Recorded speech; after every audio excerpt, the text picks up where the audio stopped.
What is up, YouTube? I woke up, just spawned in, and I'm happy. And I also want to announce that we are starting a new chapter for the channel. We're gonna start gaming more and longer form videos, and we're definitely starting a new series as of right now, as of this video. And it is one I already do on my short side of the channel, but now we are Goofy. It is time. It is a new chapter. Celebrate. Yes, celebrate. Let's go. A lot of you guys have been commenting on my videos, pegging me to do longer form videos, begging me to do gaming and play games. And I was debating, should I do a second channel? Only shorts on this channel? I'm like, nah, that's for goofies. Okay? I'm a Chad. And I'm gonna do what I want. But you guys, if you haven't yet, like this video. I don't know what took you so long. You better like that video. But yeah. Other than that, let's get to the business. Let's start this new series. I just want to announce that and let you guys know. Thank you guys for supporting my channel and everything. And God bless. So I was tagged in this video on TikTok, follow me there if you already haven't, and they're basically asking who did entirely too much for their crush here. Now I know a lot of y'all don't be remembering what's happened in these shows, but that's why I'm here. I think it's time to start unclogging a lot of the memories in that brain of yours. So starting from the least to the most, we're gonna have to start with good old Dipper. Wendy and Dipper was honestly painful to watch. To sum it up, he wanted a girl who was way older than him. And on top of that, he didn't know how to express his feelings towards her throughout almost the whole time of knowing her. And honestly, Dipper's really last on the list because he really doesn't do crazy stuff for her. I mean, he does put his life on the line for her, but he does that for everybody. Up next on the list is Gumball Watterson. Now, Gumball actually does too much for Penny. Besides the fact that Penny's a walking compilation of mythological monsters, already shows you how much Gumball's willing to put up for his crush. I mean, let's not forget, Gumball walked past his crush's backyard butt booty naked and got caught, and actually played it off with a straight face. This man Gum has capital balls. He also completely harassed Penny's father so he can get with her. I mean, this man was screaming out of fear, and this man just wouldn't leave him alone. It's amazing how it's really Gumball's world, because there's no way he did not just deny him from his daughter. Are you judging my perseverance? Everything Gumball does to impress Penny, he doesn't really go too far. He just does outlandish and out of the ordinary things. I would say Gumball's just overly romantic. I mean, putting out fireworks? How bad is that? You could say he's a SIMP for this, but I'm pretty sure any girl would want this. I just don't think any guy would want this. That's why I think he's doing too much. But hey, I'm pretty sure there's plenty of questionable people in the comments that would lick any transformation of her toes. Next up, we're taking a stop at regular shows, Mordecai. Now wait, before anybody starts saying, didn't he get Rigby killed over Margaret? Why is he not higher on the list? Now I could do a video another day about who's actually the worst friend between Mordecai and Rigby if you guys want. But the reason why Rigby died was because both of them were bad friends. Yes, Mordecai did ditch his friend that he spends every day and every hour with for a girl. But that didn't mean Rigby had to take the love of his life on a date and on top of that rub it in his face. Growing up is realizing they both were in the wrong this day, which is why someone ended up dying. Lastly, him killing Rigby wasn't him doing too much for Margaret. It genuinely did not help him at all when getting closer to his crush. The real reason why Mordecai is even this high on the list is because of how he almost ruins one of his best friend's wedding.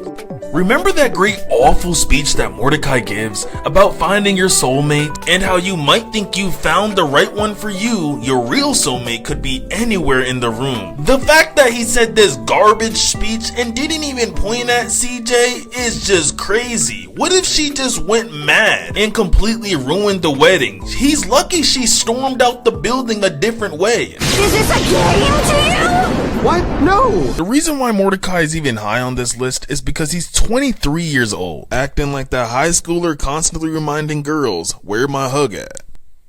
Smelling my crush's sweater that she left behind is something I would do in middle school. And yeah, getting visually this mad over a guy having his hands around my dream girl's waist. My point is, Mordecai as a grown man shouldn't have been doing nearly as much as what he was doing. Next up we got Irwin with Mandy from the Grim Adventures of Billy and Mandy. Genuinely, if you didn't watch this show on Cartoon Network, you missed out. And if you're too young, I understand. And if there's one thing you need to know about Irwin, is that he's taken the most L's on the show. Every time he's expressed his love towards Mandy, he's been shot down every time, pun intended.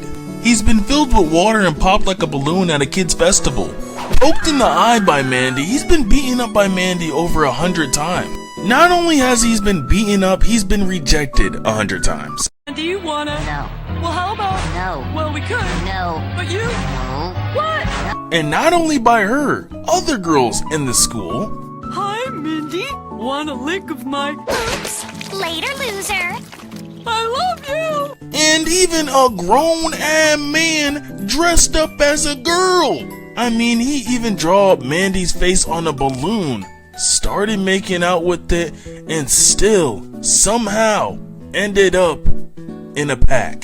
I mean, the dream was such a dream. Grim, Mandy, and even a character named Will from Foster's Home of Imaginary Friends dreamed about it. That's how you know he never was gonna get with her, because the dream was a dream of a dream of a dream. It is so bad for Irwin. Even in his dreams, he can't even get with Mandy. Now let's head over to Teen Titans Go. Wait, where is it? Oh, there it is. Now Robin actually did way too much for Starfire. Like, kidnapping Speedy and completely impersonating him was just out of this world psychotic. There's no way you get this jealous and do this much for a girl. And no, I'm not done, people. It gets worse. Robin, after getting a kiss on the hand from Starfire, proceeds to not wash it for 3 months. To the point where it ends up falling off eventually, like it was sawed off by an axe. This is way too much for a girl. It's not that serious. Mayday, mayday. We have finally entered top 3. These 3 will do the most for anyone they're crushing on. Starting with the one and only Bling Bling Boy as 3rd place. Bling Bling Boy is probably one of the most committed characters in fiction for a girl. He's spent millions of dollars on scientists who create gadgets and do research on how to get Susan to fall in love with him. Imagine spending your mom's allowance on personal scientists to research this. He not only wanted Johnny Test dead at one point just so he can have his sister Susan to himself, but he's pulled up to her house every single day even when he went broke. We're not talking Bling Bling Boy, we're talking broke boy. He's kidnapped her, took her to her own personal island, and tied her up with her mouth shut and all? Chewed through concrete like a beaver in some wood to save Susan. He even trapped him and Susan in a room together, and to escape, he chewed through the wall. I didn't even scratch the surface of what Bling Bling has done, but just know it gets worse with Tom. Before I go in about Tom the Cat, guys, I just want you to know that he is raised different. Now, I want y'all to know that 9 times out of 10, Tom is literally forced to do the most. Like, Jerry will do something to embarrass Tom and no one will know Jerry is there, so then he'll have to bounce back. But I still gotta call it how I see it. He's still doing way too much for a girl. But there's one time where Jerry doesn't intervene and Tom's life just goes completely downhill. Not only did Tom empty out all of his banking accounts, piggy banks, anything that was lying around, including the small change left over in a sock, he did this for a small microscopic diamond on a ring. And sadly, the girl he was giving it to received a bigger and better one.